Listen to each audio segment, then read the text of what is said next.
أَمَّنْ جَعَلَ الْأَرْضَ قَرَارًا وَجَعَلَ خِلَالَهَا أَنْهَارًا وَجَعَلَ لَهَا رَوَاسِيَ وَجَعَلَ بَيْنَ الْبَحْرَيْنِ حَاجِزًا أَإِلَٰهٌ مَّعَ اللَّهِ بَلْ أَكْثَرُهُمْ لَا يَعْلَمُونَ.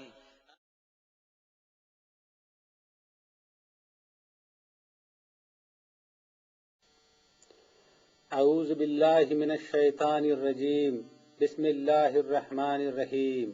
أمن خلق السماوات والأرض وأنزل لكم من السماء ماء فأنبتنا به حدائق ذات بهجة ما كان لكم أن تنبتوا شجرها أإله مع الله بل هم قوم يعدلون.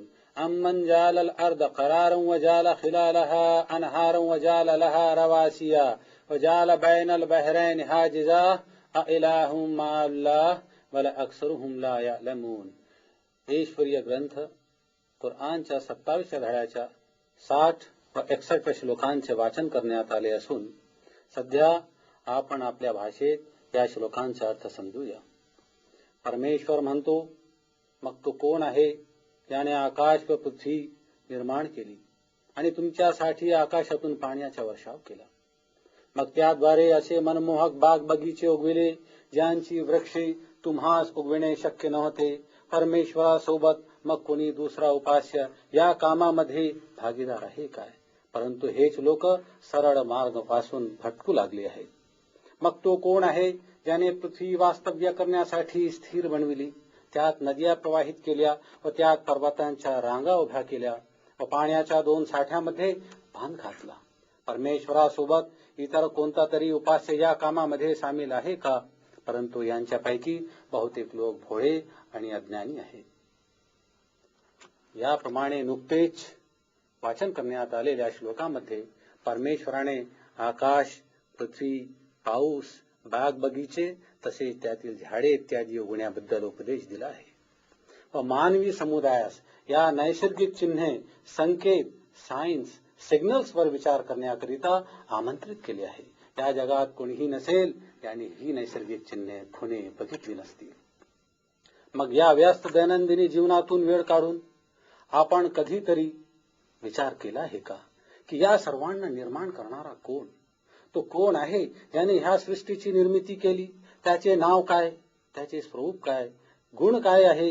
तो स्वतः कोण आहे? आपण या सृष्टी निर्मात्याची ओळख करून घेऊया. त्याने निर्मिलेल्या सृष्टीचा अभ्यास करून त्यातून काही बोध घेऊया. सृष्टीमध्ये आकाशाचे निरीक्षण करा. त्यात आहे पृथ्वी, सौरमंडळ, तारे, नक्षत्रे इत्यादी. पृथ्वीचा अजून एक उपग्रह सॅटेलाइट म्हणजे चंद्र असे आहे आपले सौरमंडळ म्हणजे सोलर सिस्टम. त्यात प्रत्येक प्लॅनेट आपल्या आसावर ऍक्सिस वर फिरत आहे. प्रत्येकाचा एक कक्षा ऑर्बिट सुद्धा आहे. प्रत्येक प्लॅनेट आपल्या कक्षेत परिक्रमा लावत आहे अगदी सुनिश्चित वेळेप्रमाणे, शेड्यूल प्रमाणे. त्यात कधीही फरक पडत नाही. हे सौरमंडळ समाविष्ट असते आकाशगंगे गॅलेक्सीमध्ये. प्रत्येक आकाशगंगेत अशी कितीतरी सौरमंडळे व इतर व्यवस्था सिस्टम्स आहेत. त्या देखील परिक्रमा घालत आहेत. प्रत्येकाचा ठरवून दिलेला मार्ग आहे. ते एकमेकांच्या वाटेला येतात परंतु त्यांची कधी टक्कर होत नाही. हजारो वर्षापासून अद्याप असा एकही अपघात घडला नाही. कोण हे अपघात घडू देत नाही? तो कोण आहे ज्याच्या आदेश व ठरवलेल्या कार्यक्रमाप्रमाणे, परफेक्ट प्रोग्राम प्रमाणे हे सर्व कार्य करीत आहे. आपण आपल्या पृथ्वीवर सुद्धा लक्ष केंद्रित करून विचार करूया. पृथ्वीपासून 500 मैलापर्यंत एक वायूचा थर आहे. त्यामुळे अनावश्यक व नुकसानकारक किरणे पृथ्वीपर्यंत पोहोचत नाहीत. रोज जवळपास 2 कोटी मीटरॅट्स पृथ्वीकडे येतात परंतु ते पृथ्वीवर पडत नाहीत. नाहीतर पृथ्वीवर दररोज परमाणु बाण सारखे विस्फोट झाले असते. हा सुरक्षा कवच प्रदान करणारा कोण? कुराण सूरह रहमान धडा क्रमांक 55 श्लोक क्रमांक 5, 6, 7 व 8 मध्ये मानवांना उपदेश आहे की अशम्सु वल कमरु बिहुस्बान वन नजमु वशजरु यस्जुदान वस्समाअ रफाहा ववज़ल मीजान अल्ला ततगौ फिल मीजान. अर्थात सूर्य आणि चंद्र परस्परांशी निगडीत आहेत आणि तारे व वृक्षे सर्व नतमस्तक आहेत. आकाशाला त्याने उंच केले आणि वरील नभोमंडळामध्ये त्याने विशिष्ट संतुलन, बॅलन्स, इक्विलिब्रियम स्थापन केले. याची निगा अशी आहे की तुम्ही संतुलन बिघडू नका. सूर्य यासीन धडा क्रमांक 36 श्लोक क्रमांक 40 मध्ये आहे, लशम्स यंबगी लहा अन तुद्रिकल कमरा वलल लैलु साबिकुन नहार व कुल्लू फी फलकी यस्बहून. अर्थात सूर्याच्या वाक्यात हे नाही की त्याने जाऊन चंद्राला गाठावे आणि रात्रही कधीही दिवसावर मात करू शकत नाही. सर्व एक नभोमंडळात तरंगत आहे, फ्लोटिंग आहे. मग तो कोण आहे ज्याने हे संतुलन स्थापित केले? या कार्यामध्ये त्याच्यासोबत इतर कोणाचीही भागीदारी किंवा हस्तक्षेप दिसतो का? एवढ्या संयुक्तिक, समन्वयात्मक तसेच संतुलित कार्यामध्ये एका अत्यंत बुद्धिमान, स्वयंसंपूर्ण शक्तीशिवाय इतर कोणाचीही भागीदारी राहिली असती तर सृष्टीचे संतुलन बिघडून गेले असते. पृथ्वीवर मानव जीवन संभव झाले नसते. एवढेच नव्हे, जर पृथ्वीला स्वतःच्या आसाभोवती ऍक्सिसवर फिरविण्याचे, भ्रमण करण्याचे, स्पिन करण्याचे ईश्वराने ठरवले नसते तर अर्ध्या भागात सदैव दिवस म्हणजे शेकडो डिग्री सेंटीग्रेडचे तापमान व उर्वरित अर्ध्या भागात सदैव रात्रीमुळे शून्यापेक्षा कितीतरी कमी तापमान राहिले असते. परिणाम स्वरूप अतिउष्णतेमुळे किंवा थंडीमुळे जीवजंतू, वनस्पती तसेच मानव जीवन शक्य झाले नसते. सूर्य अल कसस धडा क्रमांक 28 श्लोक क्रमांक 72-73 मध्ये ईश्वराचा उपदेश आहे की, कुल अरायतुम इन जालल्लाहु अलैकुमुन नहारा सरमदन इला यौमिल क़ियामति मन इलाहुन गैरुल्लाह यातिकुम बिलैलिन तस्कुनून फिह अफला तुबसिरून व मिन रहमतिही जाल लकुमुल लैला वन नहारा लितस्कुनू फीही व लितब्तगू मिन फज़लिही व लअल्लकुम तशकुरून. अर्थात त्यांना विचारा की ईश्वराने कयामत पर्यंत सदैव तुमच्यासाठी दिवस राहू दिला. मग ईश्वराशिवाय कोण उपास्य आहे ज्याने तुमच्यासाठी रात्र आणली असती जेणेकरून तुम्ही विश्रांती घ्यावी? काय तुम्हाला हे सर्व कळत नाही, उमगत नाही? ही त्याचीच कृपा आहे की त्याने तुमच्यासाठी रात्र व दिवस बनविले जेणेकरून तुम्ही रात्री विश्रांती घ्यावी आणि दिवसभर आपल्या पालनकर्त्याच्या कृपा प्रसाद शोधावा आणि याप्रमाणे तुम्ही कृतज्ञ बनावे. कालमान, प्रत्यय ऋतू आणि हंगामांच्या आवश्यकतेला कोण नाकारणार? तो कोण आहे याने बाष्पीभवन ते वर्षा ऋतूपर्यंत विशिष्ट चक्र निर्माण केले, ढगातून पाण्याचा वर्षाव करून शेती तसेच बाग बगीचे उगविले. अन्यथा ती झाडे तसेच शेतीमधील पिके उगविणे मानवास शक्य झाले नसते.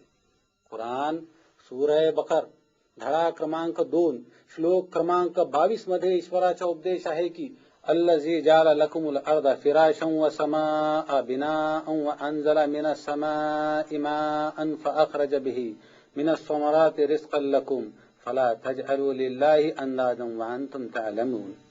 अर्थात तो तर परमेश्वर आहे त्याने तुमच्याकरिता जमिनीची बिछायत पसरविली, आकाशाचे छत उभारले, वरून पाण्याचा वर्षाव केला व त्याद्वारे सर्व प्रकारचे उत्पादन करून तुमच्यासाठी रोजगार उपलब्ध केला.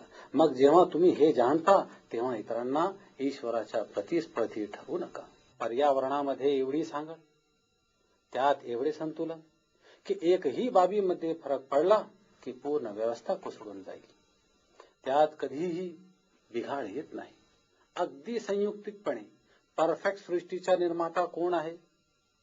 तो कोण आहे ज्याने जीवनाकरिता आवश्यक वस्तूंचा या जमिनीमध्ये पुरवठा केला आहे? तो कोण आहे ज्यानं पर्वतांच्या मेघा रोवल्या व पृथ्वीला संतुलित केले?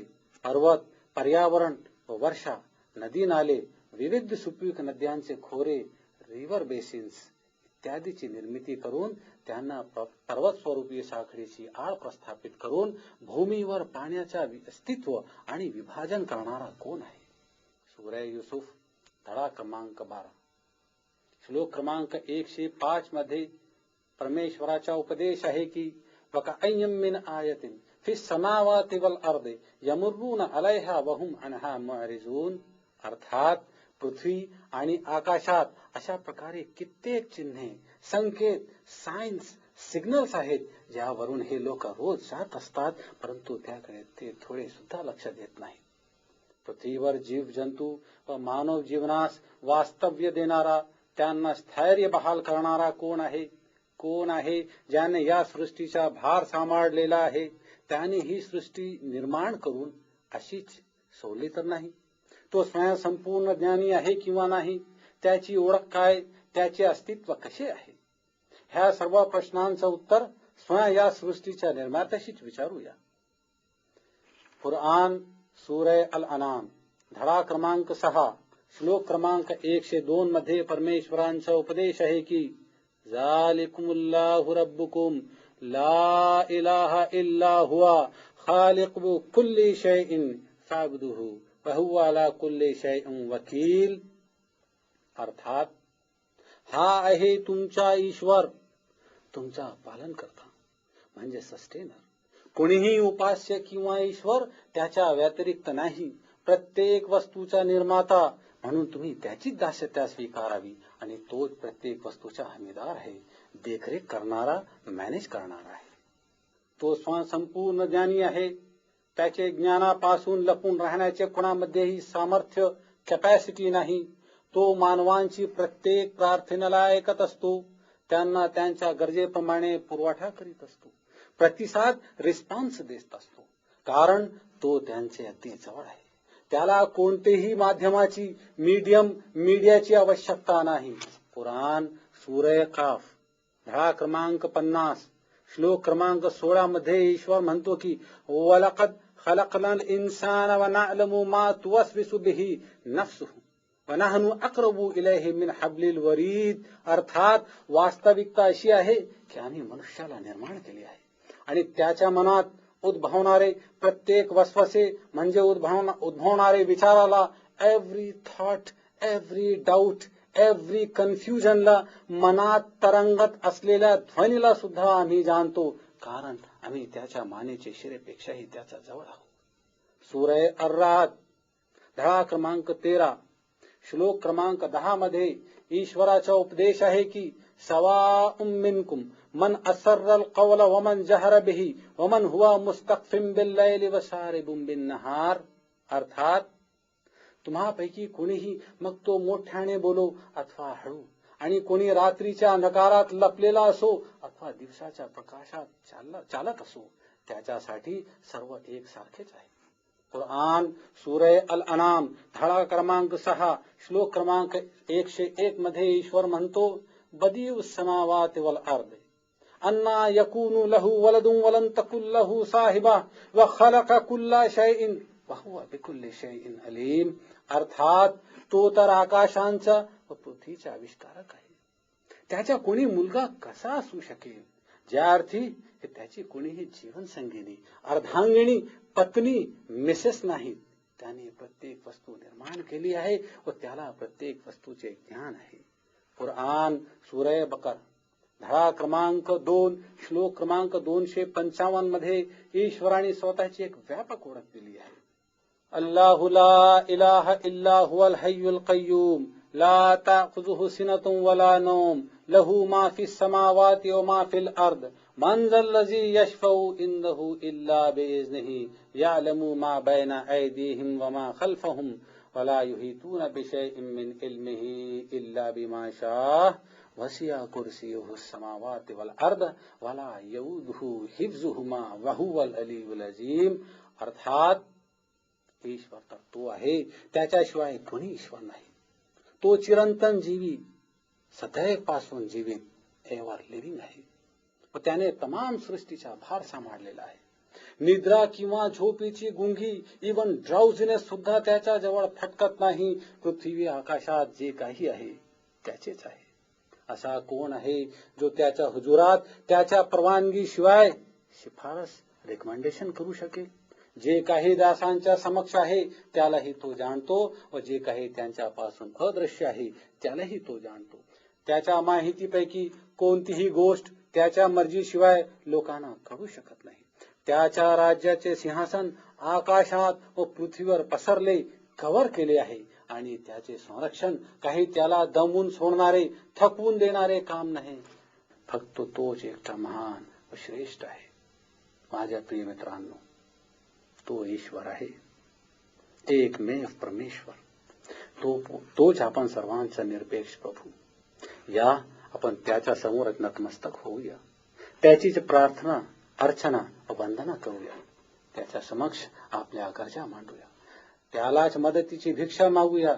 तोच काळ बाह्य आहे, तोच या जगाचा जगदीश आहे, तोच ईश्वर, तोच परमेश्वर आहे, तोच अकाल आहे, तोच खुदावंद आहे, तोच दी गॉड, दी ऑलमाइटी, दी क्रिएटर आहे, तोच अल्लाह आहे, तोच आम्हा सर्वांचा रब आहे.